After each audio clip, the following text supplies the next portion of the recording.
I started coming to Nashville to write songs in the late 80s and early 90s.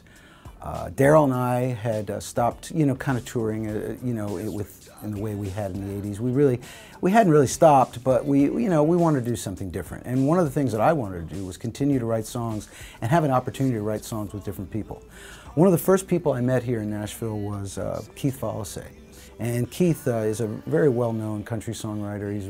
He and his wife actually have written many, many, many big hits. And he and I became friends, and Keith kind of embraced me early on, and I got to know his family. I met John Oates through my parents. He's a family friend of ours, and my dad and John used to write together when I was probably around 12 or 13, and I've always been a huge Hall & Oates fan. And I always thought it was the coolest thing in the world that they wrote songs together. Years later, Keith kept telling me about his boys had formed a band and they were really good. And I thought, yeah, Keith, well, every dad thinks their sons are good, But little did I know.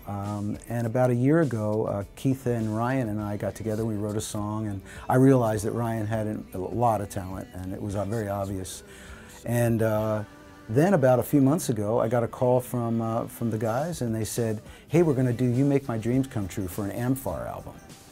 And would you play on it? And then through that, he asked me, we booked a day in the studio, we had so much fun. He was like, I'm working on my own project, and we're putting out these, this unique way of putting out singles, and he asked if we wanted to write with him, and we got in the studio and we started talking about past relationships and just all these interesting experiences we'd gone through, and High Maintenance ended up being the idea that we went with.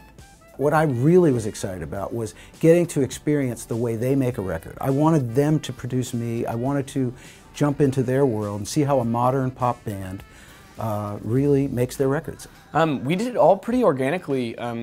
Jamie played drums, Nash played a lot of guitar, John played a lot of guitar. We all sang on it, which is really cool. There's tons of different vocal stacks of our bass player Ian and Nash and me, but it was really kind of an organic experience. While we were writing, we were actually recording. So because the recording process and the writing process in a lot of modern recordings is really one and the same.